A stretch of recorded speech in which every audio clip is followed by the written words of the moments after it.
আপনাকে দেখলে ডাইরেক্ট মনে হয় যে এই মুহূর্তে কোনো জিন্দাউলি দুনিয়াতে নেমে আসলো কেন। এত সুন্দর দাড়ি দেখে, দাড়িগুলো সাদা সাদা, মনে হচ্ছে কোনো একজন ফেরেশতা আমার সামনে দিয়ে চলে আসলে হঠাৎ করে স্ক্রিনের মধ্যে। আর আপনি বলছেন কি জামিয়াতে গতকালকে কি পাওয়া গেছে, হাজার হাজার অস্ত্র পাওয়া গেছে। কে তাল্লাশি করেছে? আর্মি তাল্লাশি করেছে। আরে আপনি বলছেন রাতে আর্মি তালাশ করেছে, আর দিনে যে আর্মি এসেছে সে রেল লাইন থেকে এদিকে ঢুকে নাই, রেল লাইনের ওই জায়গা থেকে পিছনে ফিরে গিয়েছে। আর আপনি বলছেন রাতে তল্লাশি করে এখানে হাজার হাজার কি পাওয়া গেছে, অস্ত্র পাওয়া গেছে। আপনার যে সাদা সাদা দাড়ি হয়েছে, আপনি কি জানেন হযরত ওমর রাদিয়াল্লাহু তাআলা আনহুর একজন চাকর ছিল যে মৃত্যুর কথা স্মরণ করে দেবে। আর হঠাৎ করে হযরত ওমর রাদিয়াল্লাহু তাআলা একদিন বললেন আজকে থেকে তোমার চাকরি আর করা লাগবে না। সে ভাবলো আমার তার কোনো বেয়াদবি হয়ে গেছে কেন।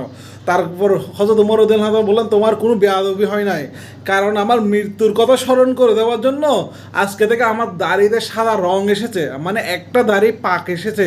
সেজন্য তিনি বলছে মৃত্যুর কথা আর স্মরণ করে দিতে হবে না। আর আপনি এতগুলো সাদা দাড়ি নিয়ে একদম জিন্দা ফেরেশতা শুরুতে, আপনাকে দেখলে মনে হচ্ছে মাসুম, নিষ্পাপ ব্যক্তি এই মুহূর্তে দুনিয়ার জমিনে হাঁটাচলা করছে, সেই ব্যক্তি বলছে হাজার হাজার অস্ত্র কোথায় পেয়ে গেছেন? আঞ্জুমানে রহমানের ট্রাস্টের মধ্যে পেয়েছেন, আঞ্জুমানে রহমানেতে পাওয়া গেছে, জামিয়া মাদ্রাসায় পেয়ে গেছে। এত বড় মিথ্যাচার কেমনে পারেন আপনি এত বড় মিথ্যাচার?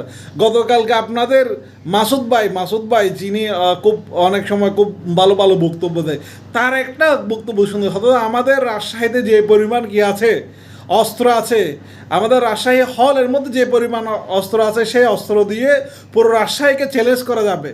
তো আপনি মনে করছেন আপনাদের সেই অস্ত্রওয়ালা বাহিনীর মতো আপনি অন্যান্য যারা দল আছে, ইসলামিক দল আছে, সবাই মনে হয় অস্ত্র রাখে, সবাই অস্ত্র দিয়ে মানুষকে ভয় দেখায়, তাদের সবাই অস্ত্র নিয়ে ঘোরাফেরা করে, তারা আপনাদের মতো রাজনীতি করে, এই কত জাজমেন্ট করতেছেন। এগুলো ভালো হয়ে যান সময় থাকতে, এই যে একদম পাকনা দাঁড়িয়ে আছে না, এগুলা দিয়ে ভালো হয়ে যান, আল্লাহর পথে চলে যান। এই যে মৃত্যুর কথা স্মরণ করেন, হ্যাঁ, এত বড় মিথ্যাচার করছেন, সেজন্য তওবা করেন আপনি।